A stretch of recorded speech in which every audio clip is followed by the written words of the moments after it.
Welcome. আমরা এখন ICDS এক্সামের জন্য চাইল্ড ডেভেলপমেন্ট এবং জেনারেল স্টাডিজ থেকে বাছাই করা 30টি এমসিকিউ কোশ্চেন বিস্তারিত অ্যান্সার সহ আজকে আমরা আলোচনা করব। তোমরা যারা আইসিডিএস এক্সামের জন্য প্রস্তুতি নিচ্ছ বা প্রস্তুতি নিতে চাও, তোমরা অবশ্যই এই ধরনের ক্লাস অবশ্যই দেখে রাখো। এখান থেকে অনেকগুলো কোশ্চেন পরীক্ষায় কমন পাবে। এই ধরনের আরও কোশ্চেন অ্যান্সার সম্পূর্ণ ফ্রিতে যদি প্র্যাকটিস করতে চাও, গুগল প্লে স্টোরে আইসিডিএস এক্সাম প্রিপারেশান এই অ্যাপটি রয়েছে, সম্পূর্ণ ফ্রিতে তোমরা এখানে তোমাদের সিলেবাস অনুসারে কোশ্চেন অ্যান্সার প্র্যাকটিস করতে পারবে। দেখবে এখানে প্র্যাকটিস সেট 1 2 3 4 করে এইভাবে প্র্যাকটিস সেট দেওয়া রয়েছে। যারা আইসিডিএস এক্সামের জন্য প্রস্তুতি নিচ্ছ, আইসিডিএস এক্সামের ফর্ম ফিল আপের ডেট, কবে ফর্ম ফিল আপ হবে, সমস্ত নোটিফিকেশান এই অ্যাপ থেকেই পাবে। সেই জন্য আইসিডিএস এক্সাম প্রিপারেশান অ্যাপটি ইনস্টল করে রাখবে। এক্সামের নোটিফিকেশান, ফর্ম ফিল আপের নোটিফিকেশান যখন শুরু হবে অবশ্যই তোমার ফোনে তুমি নোটিফিকেশান পেয়ে যাবে। আমি সরাসরি ক্লাসে চলে যাচ্ছি। আজকে আমরা যে কোশ্চেনগুলো রেখেছি খুবই গুরুত্বপূর্ণ কোশ্চেন। প্রথমে আমরা চাইল্ড ডেভেলপমেন্ট অ্যান্ড নিউট্রিশন এখান থেকে কোশ্চেন অ্যান্সারগুলো প্র্যাকটিস করব।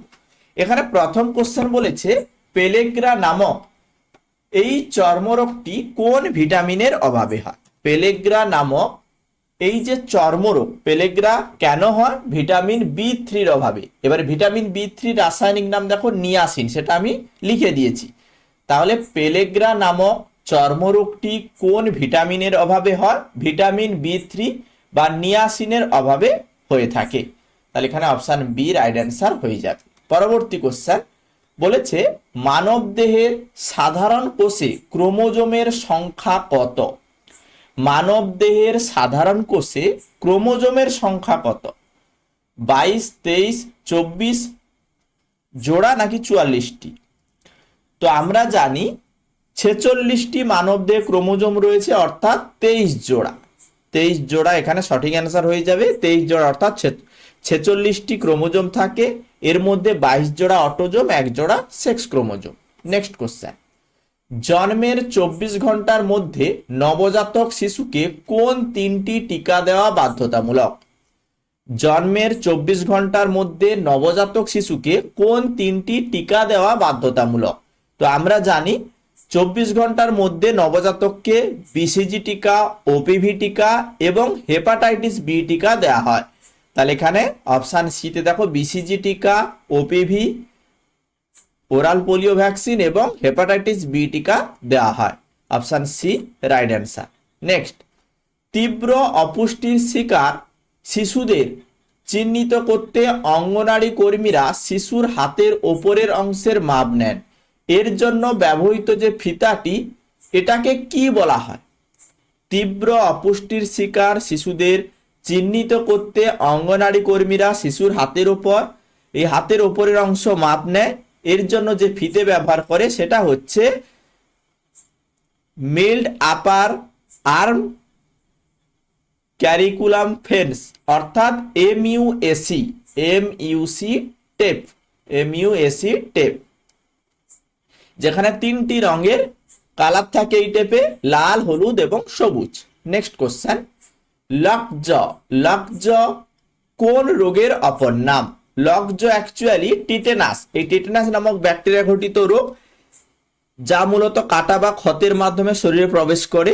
এই রোগে রোগীর চোয়ালের পেশি শক্ত হয়ে যায়, মুখ খুলতে অসুবিধা হয়। এটাকে লকজ বা লকজ বা লকজ বলে। ঠিক আছে, তাহলে এখানে রাইট অ্যান্সার হয়ে যাবে টিটেনাস। কোন রোগের অপর নাম লকজ? টিটেনাস রোগের অপর নাম লকজ। রক্তে রক্তে শর্করার মাত্রা বা ব্লাড সুগার নিয়ন্ত্রণ করে কোন হরমোন? রক্তে শর্করার মাত্রা বা ব্লাড সুগার নিয়ন্ত্রণ করে অগ্নাশয় থেকে যে হরমোন খরিত হয়, অর্থাৎ ইনসুলিন হরমোন। এটাই রক্তের শর্করার মাত্রা বা হচ্ছে ব্লাড সুগার নিয়ন্ত্রণ করে। তাহলে ইনসুলিন, অপশান সি সঠিক অ্যান্সার হয়ে যাবে। বিশ্ব মাতৃদুগ্ধ পান সপ্তাহ প্রতি বছর কবে পালিত হয়? বিশ্ব মাতৃদুগ্ধ পান সপ্তাহ প্রতি বছর কবে পালিত হয়? মাতৃদুগ্ধের উপকারিতা সম্পর্কে মায়েদের এবং সমাজকে সচেতন করতে প্রতি বছর আগস্ট মাসের প্রথম সপ্তাহে অর্থাৎ 1 থেকে 7 আগস্ট পর্যন্ত মাতৃদুগ্ধ পান সপ্তাহ প্রতি বছর পালন করা হয়। তাহলে এখানে অপশন বি 1 থেকে 7 আগস্ট, 1 আগস্ট থেকে 7 আগস্ট। নেক্সট, ফাইলেরিয়া বা গোদ রোগ ছড়ানোর জন্য দায়ী কোন মশা? ফাইলেরিয়া বা গোদ রোগ ছড়ানোর জন্য যে মশা দায়ী সেটা হচ্ছে স্ত্রী কিউলেক্স মশা। স্ত্রী কিউলেক্স মশা ফাইলেরিয়া বা গোদ রোগ ছড়ানোর জন্য দায়ী। অপশন সি রাইট অ্যান্সার এখানে হয়ে যাবে।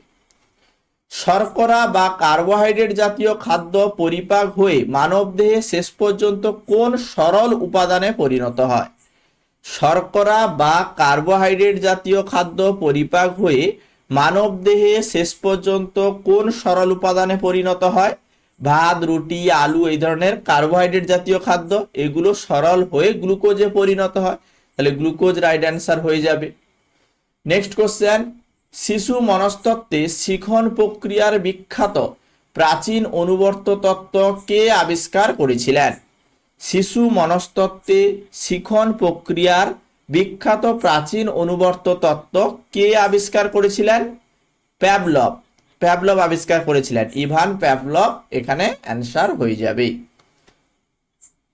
এর পরের প্রশ্ন, বয়ঃসন্ধিকালের ছেলে মেয়েদের রক্তাল্পতা দূর করতে অঙ্গনারী এবং স্কুলের মাধ্যমে যে ওয়াইপস কর্মসূচি চালানো হয় তার সম্পূর্ণ রূপ কি? এই ওয়াইপস কর্মসূচির সম্পূর্ণ যে নাম সেটা হচ্ছে weekly iron and folic acid supplementation.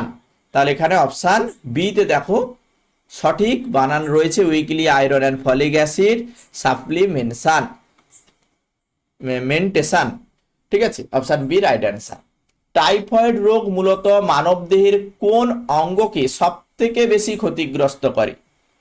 Typhoid রোগ মূলত মানবদেহের কোন অঙ্গকে সব থেকে বেশি ক্ষতিগ্রস্ত করে? টাইফয়েড একটি জলবাহিত রোগ যা হচ্ছে সালমোনেলা টাইফি ব্যাকটেরিয়ার কারণে হয়। তাহলে টাইফয়েড রোগ মূলত মানবদের কোন অঙ্গকে সব থেকে বেশি ক্ষতিগ্রস্ত করে? অন্ত্র। ঠিক আছে, তাহলে অন্ত্র এখানে রাইট অ্যান্সার হয়ে যাবে। ঠিক আছে, এর পরের প্রশ্ন, মানবদেহের সব থেকে বড় গ্রন্থি কোনটি? মানবদেহের সব থেকে বড় গ্রন্থি অর্থাৎ এখানে পৌষ্টিক গ্রন্থির কথা বলেছে, লিভার বা যকৃৎ হচ্ছে মানবদের সব থেকে বড় গ্রন্থি,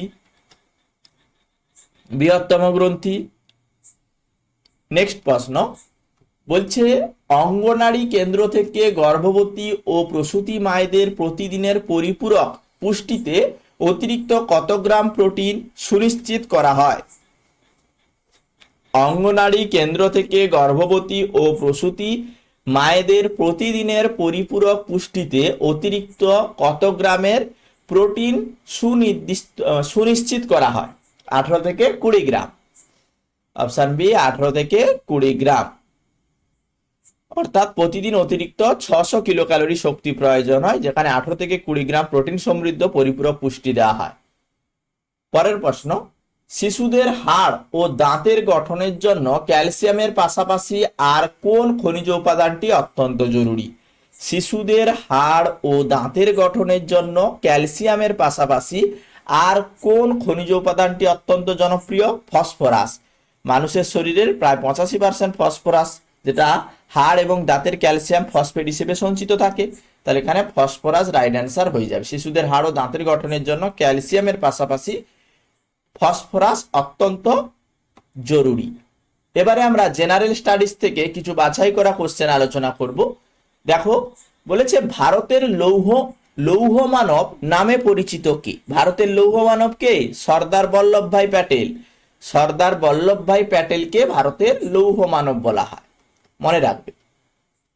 এরপর বলেছে, উদ্ভিদের বা উদ্ভিদ সালোক সংশ্লেষের সময় পরিবেশ থেকে প্রধান কোন গ্যাস গ্রহণ করে? উদ্ভিদরা সালোক সংশ্লেষের সময় পরিবেশ থেকে কার্বন ডাই অক্সাইড গ্যাস গ্রহণ করে। অ্যাকচুয়ালি সূর্যালোকের উপস্থিতিতে বাতাস থেকে কার্বন ডাই অক্সাইড, মাটি থেকে জল গ্রহণ করে শর্করা জাতীয় খাদ্য অর্থাৎ গ্লুকোজে পরিণত করে খাদ্যকে। তাহলে এখানে কার্বন ডাই অক্সাইড অর্থাৎ CO2 সঠিক অ্যান্সার হয়ে যাবে। এটা তোমরা জানো, সহজ কোশ্চেন। প্রথম পানিপথের যুদ্ধ কত সালে সংগঠিত হয়েছিল? প্রথম পানিপথের যুদ্ধ কত সালে হয়েছে? প্রথম পানিপথের যুদ্ধ হয়েছে 1526 সালে। 1526 সালে প্রথম পানিপথের যুদ্ধ হয়েছে ইব্রাহিম লোদির সঙ্গে বাবরের। ভারতের বর্তমান সংবিধানে মোট কয়টি তফসিল রয়েছে? ভারতের বর্তমান সংবিধানে কয়টি তফসিল রয়েছে? 12টি তফসিল রয়েছে ভারতীয় সংবিধানে।